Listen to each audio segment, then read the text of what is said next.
इस वीडियो के अंदर में हम मैथमेटिक्स के बहुत ही महत्वपूर्ण क्वेश्चन पर चर्चा कर रहे हैं जो आपके आने वाले एनएमएस एग्जाम के लिए काफ़ी महत्वपूर्ण होगा। तो इसलिए आप लोग वीडियो को ध्यान से देखिएगा। और इस तरह के क्वेश्चन कई बार आपके एनएमएस एग्जाम में पूछा गया है। यदि आपको हम पे विश्वास नहीं हो रहा है तो आप लोग एक बार एनएमएस के क्वेश्चन पेपर को एक बार पलट करके देख लीजिएगा। इसी तरह का क्वेश्चन देखने को मिलेगा। या नहीं तो आपके एग्जाम में पूछा जाता है विकर्णों की संख्या निकालिए, या नहीं तो इसी तरह का सवाल दे देगा जिसमें आपको भुजा की संख्या नहीं दे रहेगा और तब कहेगा विकर्णों की संख्या ज्ञात करने के लिए। यहाँ आप देखिए किसी भी बहुभुज के अंदर में विकर्णों की संख्या निकालने का सूत्र होता है n into n minus 3/2। n जहाँ पर मतलब क्या हुआ, जहाँ पे n का अर्थ होता है बहुभुज में भुजाओं की संख्या। जब भाई भुजा की संख्या दे रहेगा तो उस स्थिति में विकर्णों की संख्या निकालना आसान होता है, और उस स्थिति में थोड़ा डिफिकल्ट हो जाता है जब भुजा की संख्या नहीं दे रहे और कोण के बीच में, इंटरनल और एक्सटर्नल कोण के बीच में रिलेशन दिया गया हो। उसी तरह का क्वेश्चन और उसी तरह का रिलेशन यहाँ पर भी देखने को मिल रहा है। कह रहा है यदि किसी बहुभुज का आंतरिक कोण उसके बाह्य कोण से 120 डिग्री अधिक है, यदि किसी बहुभुज का आंतरिक कोण उसके बाह्य कोण से 120 डिग्री अधिक है तो उस बहुभुज में विकर्णों की संख्या ज्ञात कीजिए। यहाँ पर देखिए लैंग्वेज वाले सवाल को सॉल्व करने के लिए सबसे पहले प्रश्न को एक बेहतरीन तरीका से पढ़ना होता है, उसको समझना होता है। फिर इसके बाद उसके अंदर में क्या नहीं डाटा दिया जाता है सबसे पहले उसको लेट करते हैं। जिसके बारे में हम लोग को फिक्स मालूम है उसको लेट सबसे पहले नहीं करेंगे, जिसके बारे में नहीं मालूम रहता उसको सबसे पहले लेट करते हैं। यहाँ पे क्या पता चल रहा है, यदि किसी बहुभुज का आंतरिक कोण उसके बाह्य कोण से 120 डिग्री अधिक है, यहाँ पे क्या पता चला है इस प्रश्न से। ये जो स्टेटमेंट देख रहे हैं यहाँ से यहाँ तक में, यहाँ से यहाँ तक स्टेटमेंट में ये पता चल रहा है कि किसी भी बहुभुज का यहाँ पे देखिए आंतरिक कोण दिया है। आंतरिक कोण कह रहा है कि तुम जो बाहरी कोण हो हम तुमसे 120 डिग्री अधिक है। इसका मतलब आंतरिक कोण के बारे में मालूम है हमको। हम ये बार बार आपको सिखा रहे हैं। अगर लैंग्वेज वाले सवाल को सॉल्व करना चाहते हैं, उसको बेहतरीन तरीका से अपने माइंड के अंदर में लेना चाहते हैं, तो सबसे पहले इस बात का ख्याल रखिएगा किसके बारे में नहीं मालूम है। यहाँ पे आंतरिक कोण के बारे में हम लोग को जानकारी है, इसलिए यहाँ पे हम लोग आंतरिक कोण को लेट नहीं करेंगे। यहाँ पे किसके बारे में मालूम नहीं है, आखिरकार बाहरी कोण कितना है शो नहीं मालूम है। लेकिन ये कह रहा है प्रश्न कि किसी बहुभुज का आंतरिक कोण उसके बाह्य कोण से, किसी बहुभुज का आंतरिक कोण कह रहा है तुम जो बाह्य कोण हो तुमसे हम 120 डिग्री अधिक है। आंतरिक कोण के बारे में मालूम है लेकिन बाहरी कोण कितना है नहीं मालूम है। जिसके बारे में नहीं मालूम रहता है उसी को ना मानते हैं। तो यहाँ पर मान लिया कि माना कि बाहरी कोण बराबर x। अब फिर कह रहा है जब बाहरी कोण x हो जाएगा तो उस स्थिति में आंतरिक कोण कितना होगा। आंतरिक कोण कह रहा है तुम जो बाहरी कोण हो तुमसे हम 120 डिग्री कोण अधिक है। तो यहाँ पे तुम जो बाहरी कोण हो तुमसे 120 डिग्री, तुमसे 120 डिग्री। और हम सभी जानते हैं किसी भी बहुभुज के अंदर में आंतरिक और बाह्य कोण के योग, आंतरिक और बाहरी कोणों का योग, इंटरनल प्लस एक्सटर्नल कोणों का योग क्या होता है, एंगल का कोण योग क्या होता है 180 डिग्री होता है। तो इंटरनल प्लस एक्सटर्नल, यहाँ देखिए यहाँ पे आंतरिक कोण कितना है x plus 120 degree, x plus 120 degree, और बाहरी कोण कितना है x डिग्री। x को जोड़िएगा तो क्या हो जाएगा 2x, और 120 को उस साइड लेकर जाइएगा तो क्या हो जाएगा 180 में से 120 जाएगा 60, x का मान निकाले तो 30। यानी कि यहाँ पे हम लोग को मालूम चल गया बाहरी कोण कितना है, बाहरी कोण है 30 डिग्री। तब आंतरिक कोण कहा था निकालने के लिए, तो आंतरिक कोण कितना हो जाएगा, यहाँ देखिए 30 20 50, यानी कि आंतरिक कोण हो जाएगा 150, और 150 30, यहाँ देखिए 180 पूरा है ना, इंटरनल प्लस एक्सटर्नल कोणों का योग 180 डिग्री। यहाँ पर आपको तो सच्चाई मिल गया। अब देखिए जब ये आपको किसी भी बहुभुज के अंदर में बाह्य कोण का मालूम पता चल जाता है तो उस स्थिति में आप भुजा की संख्या ज्ञात कर सकते हैं। अब कैसे ज्ञात कर सकते हैं, इसके लिए आपको फार्मूला ध्यान में रखना पड़ेगा। सबसे पहले यहाँ आप देखिए किसी भी बहुभुज के अंदर में आपको बाह्य कोण के बारे में मालूम है तो उससे आप बहुभुज के भुजा की संख्या ज्ञात कर सकते हैं। इसके लिए आपको फार्मूला ध्यान में रखना पड़ेगा क्या, इसके लिए फार्मूला ध्यान में रखना पड़ेगा क्या, 360 डिग्री बट्टा एन, 360 डिग्री बट्टा एन। यहाँ आप देखिए 360 डिग्री, यानी तो यहाँ पे ये रखिए ना 360 डिग्री बट्टा बाह्य कोण, बाह्य कोण इस तरह से याद कीजिएगा, 360 डिग्री बट्टा बाह्य कोण ये याद कीजिएगा। अरे भाई किसी भी बहुभुज के अंदर में आप भुजा की संख्या ज्ञात करना चाहते हैं तो उसके लिए आप लोगों को ध्यान में रखना पड़ेगा क्या, किसी भी बहुभुज के अंदर में आपको भुजा की संख्या ज्ञात करना है। अगर आपको वहां पे बाह्य कोण के बारे में मालूम है तो उसकी संख्या निकालने के क्या फॉर्मूला होता है, 360 डिग्री बट्टा बाह्य कोण, 360 डिग्री बट्टा बाह्य कोण। यहाँ पे देखिए 360 डिग्री, डिग्री देना जरूरी है। अगर आप डिग्री नहीं दे रहे हैं, अगर आप सब्जेक्टिव पेपर को सॉल्व कर रहे हैं तो उस स्थिति में आपको मार्क कटने की संभावनाएं बनती है। वहां से अगर मन होगा, अब मान के चलिए कोई कोई मैथमेटिक्स के टीचर ऐसे होते हैं जो उसको दया आ जाता है, हाँ लिख के नहीं आते हैं तो उस स्थिति में मार्क दे देता है। लेकिन अगर जेन्युइनली अगर डिसिप्लिन मेंटेन करके अगर कॉपी चेक करेगा तो उस स्थिति में मार्क कटेगा ना। अकल से छुट्टी है बाबू। तो यहाँ देखिए 360 डिग्री बट्टा बाह्य कोण, बाह्य कोण का मतलब क्या हुआ 30, ये कट गया, यहाँ पे भुजा की संख्या कितना चल गया, भुजा की संख्या आपको मालूम चल गया 12, भुजा की संख्या मालूम चल गया कितना 12। अब उस स्थिति में अब जब ये भुजा की संख्या मालूम होगा तो उस स्थिति में आप किसी भी बहुभुज के अंदर में विकर्ण की संख्या निकालना चाहते हैं तो विकर्ण की संख्या निकालने का फॉर्मूला क्या होता है, विकर्ण की संख्या निकालने का फॉर्मूला क्या होता है, n इंटू एन माइनस 3/2। अब देखिए, अब यहाँ पे देखिए डायरेक्ट कैलकुलेशन करने का प्रयास करेंगे, 12 है यहाँ पे 12 रखिए, 12 इंटू 12 माइनस 3 तो 12 में से 3 गया 9 और 2 छाका 12 न छाका 54, यानी कि विकर्णों की संख्या डायरेक्ट निकल जाएगा कितना 54। जब भाई इस तरह के सवाल को आप ज़्यादा प्रैक्टिस कीजिएगा, बार बार अभ्यास कीजिएगा तो उस स्थिति में होगा क्या, आपको इतना कैलकुलेशन करने की आवश्यकता नहीं होगी। लेकिन जब शुरुआत है, शुरुआत में आपको पढ़ना तो पड़ेगा, बेसिक बाय बेसिक जो एक कंसेप्ट होता है उसको तो लेना पड़ेगा। और जब एक बार आप पटरी पर चढ़ जाइएगा फिर इसके बाद पटरी से उतरने में आपको दिक्कत होगा, आप तो चलते रहिएगा वहीं पहुँचिएगा, स्पीड में पकड़िएगा। अब देखिए यहाँ पे 12 था क्या, 12 था, भुजा की संख्या 12 रखेंगे तो 2 छाके 12 और 12 में से 3 गया 9 और न छाका, यही ना। तो हम ये आशा कर सकते हैं कि आप लोगों ने इसको एक बेहतरीन तरीका से सीख लिए होंगे। देखिए भाई, कभी भी इस तरह का सवाल आ जाए, और आता ही है, बहुभुज के अंदर में इसी तरह का क्वेश्चन आता है, अगर ये सवाल को सॉल्व कर लीजिएगा उस स्थिति में कंपटीशन के अंदर में भी इसी तरह का क्वेश्चन आपको देखने को मिलेगा। एनिमल्स एग्जाम का तैयारी करने से सिर्फ आपका एनिमल्स एग्जाम का ही तैयारी नहीं होगा, बल्कि आने वाले समय के अंदर में आप एसएससी का एग्जाम दीजिएगा और कई सारे कंपटीशन का एग्जाम दीजिएगा, तो उसी स्थिति में इसी तरह का सवाल वहाँ पर भी रहता है ना। ये एग्जाम बहुत ही आपके ज़िंदगी के लिए महत्वपूर्ण रखता है, इसलिए इसको दिल से पढ़ना चाहिए, मेहनत करके पढ़ना चाहिए।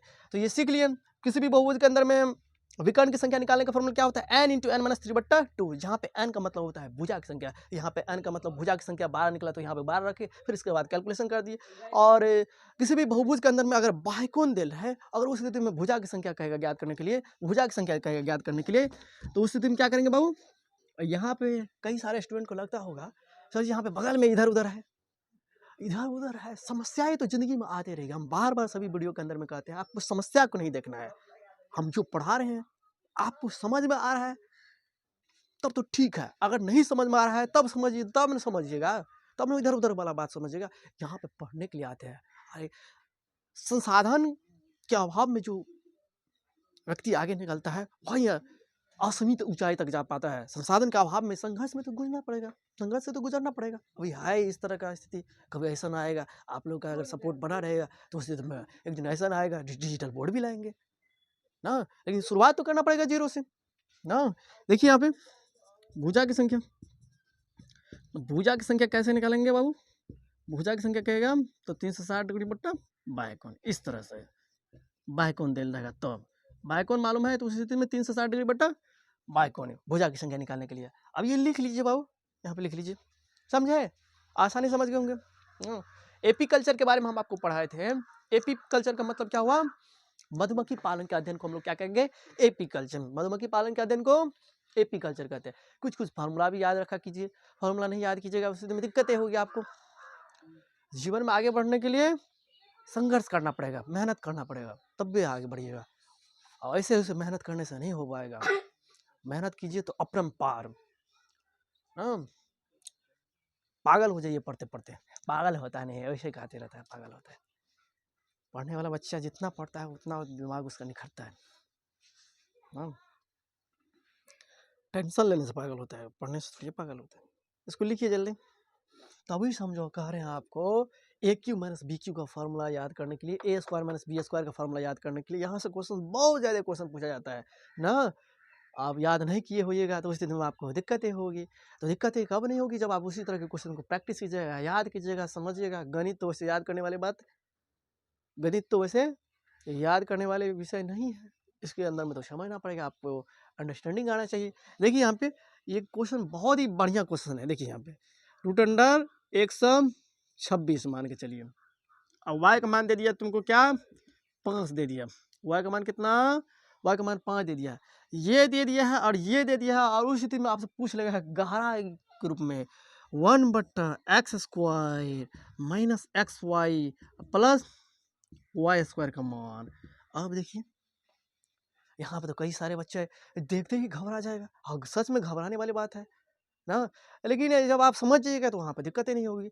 अब भाई फार्मूला तो आना चाहिए, लेकिन फार्मूला का अप्लाई किस स्थिति में करेंगे, कैसे कैसे करना है, सबसे ज़्यादा महत्वपूर्ण ये बात है।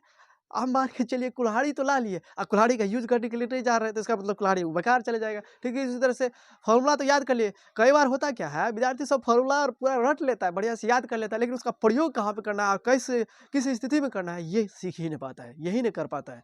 उस स्थिति में फ़ॉर्मूला रटाया हुआ वैसे ही रह जाता है, रटंतु तोता की तरह रह जाता है ना। जिस तरह से हम बताए कि आप कुल्हाड़ी खरीद के ला लिए मार्केट से, कुल्हाड़ी का यूज़ किस तरह से करना है, कैसे-कैसे करना है, वो जान ही नहीं रहे हैं, तो कुल्हाड़ी बेकार हो जाएगा, धीरे-धीरे जंग लग जाएगा, बर्बाद हो जाएगा। ठीक उसी तरह से फ़ॉर्मूला तो याद रहना चाहिए, लेकिन उस फ़ॉर्मूला का इस्तेमाल गणित के अंदर में कैसे करेंगे, ये शायद महत्वपूर्ण रहता है, सबसे ज़्यादा महत्वपूर्ण यही रखता है। अब देखिए बाबू, x square minus x y plus y square, यही ना है।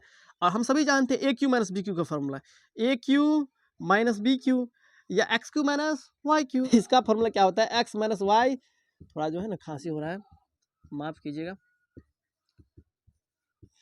देखिए यहाँ पे x Q minus y Q, इसका फॉर्मूला क्या होता है, x minus y into x square minus x y plus y square, यही ना। इसके बाद देखिए एक्स क्यू, अब मान के चलिए a cube plus b cube या a Q minus b cube दे दें, a Q minus b cube. तो इसी तरह से जिस तरह से x Q minus y cube इस तरह से लिखे, इसको भी लिखेंगे a minus b into a square minus a b plus b square ना। अब इस तरह से कहीं भाई, अब इस तरह से कोई भी पूछ दे तो बना लेंगे, जब एक का कंसेप्ट जान रहे हैं तो उसी आधार पर इसको भी लिख देंगे। अब भाई यहाँ पे करना क्या है, हमको लाना क्या है, a Q minus b q. A Q minus b q से क्या होगा बाबू, a Q minus b q से क्या होगा, देखिए ना, 1/x square minus x y plus y square ना। आप मान के चलिए ऊपर नीचा दोनों जगह कीजिएगा एक्स माइनस वाई, ऊपर नीचा दोनों जगह करेंगे, कर सकते हैं। कोई भी काम कर रहे हैं दोनों साइड से कर रहे हैं तो किसी प्रकार का प्रभाव नहीं पड़ेगा। जिस तरह से समाज के अंदर में भी मान के चलिए कोई भी काम करेंगे तो एक तरफा करेंगे तो दूसरा तरफा का लोग क्या होगा, आपसे दुश्मनी करेगा ना। और जब दोनों तरफ शांति करने का बात कीजिएगा, अच्छा विचार फैलाने की बात कीजिएगा, तो दोनों तरफ से शांति आएगी, तब उछल कूद नहीं होगा, तो आपके साथ भेदभाव नहीं होगा। और लेकिन जब एक तरफ कीजिएगा दूसरी तरफ नहीं कीजिएगा तो दूसरा वाला आपको देगा, धो देगा बढ़िया से ना। ठीक उसी तरह से गणित के अंदर में भी होता है, जब काम कर रहे हैं तो दोनों तरफ करेंगे, नहीं करेंगे तो किसी का नहीं करेंगे। अब एक तरफ किए एक तरफ नहीं करेंगे तो उस स्थिति में क्या होगा, गड़बड़ हो जाएगा, खराब हो जाएगा ना, आपको पिटेगा। X minus y into x minus y, यहाँ देखिए एक्स माइनस वाई से गुना किए तो एक्स माइनस वाई से भाग भी किए, तो ये अभी जो सेम है तो सेम कट करके बाद जगह पे चलेगा, और बात हमेशा जगह पे जाना चाहिए ना।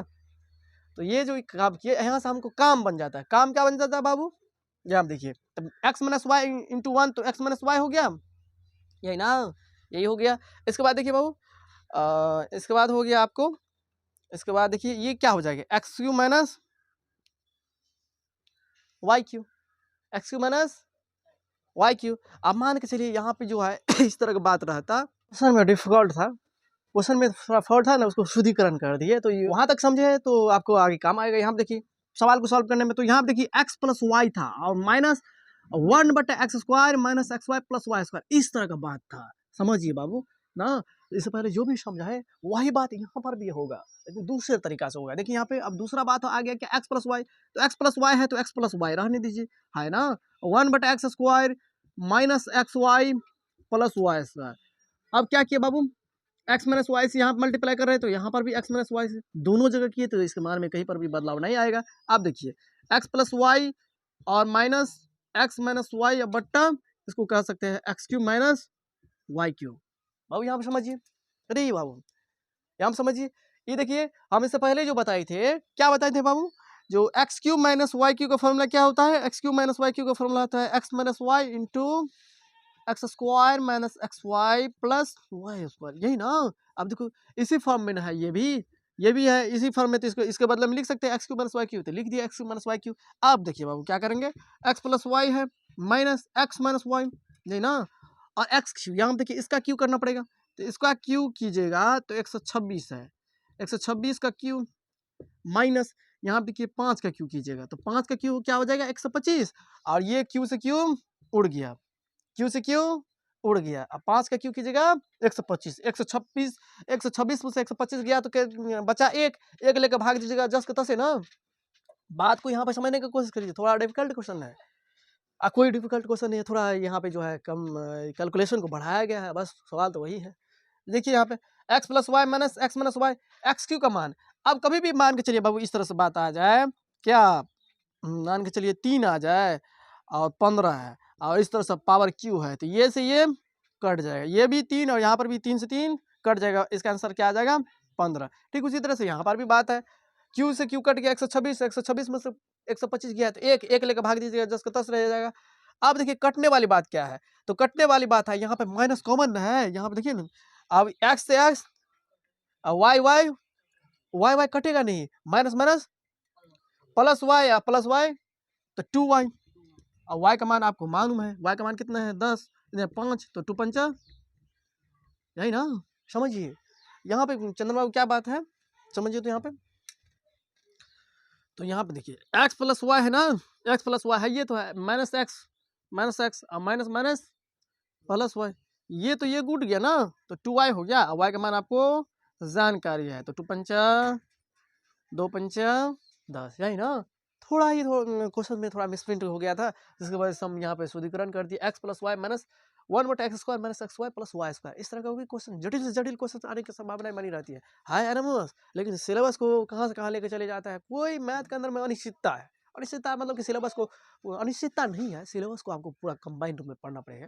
जो आपके 8th स्तरीय बुक है, तो 7th स्तरीय बुक है, 7th का मैथ बुक का बढ़िया से पढ़ना पड़ेगा, 8th के मैथ को बुक को बढ़िया से पढ़ने का, पूरा बढ़िया से, तब आप मैथ के क्वेश्चन को सॉल्व कर पाइएगा।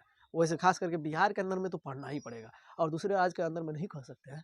दूसरे राज्य के अंदर में कई बार देखने को मिलता है, गणित के अंदर में ऐसा क्वेश्चन पूछ दिया जो सभी बच्चे बना लिया, और कई बार ऐसा देखने को मिलता है जो कोई बच्चा नहीं बनाया। तो एरमस के मैथ के अंदर में जो है ना, थोड़ा पढ़ना पड़ेगा। चलिए इसको लिखिए, तो नोट कीजिए।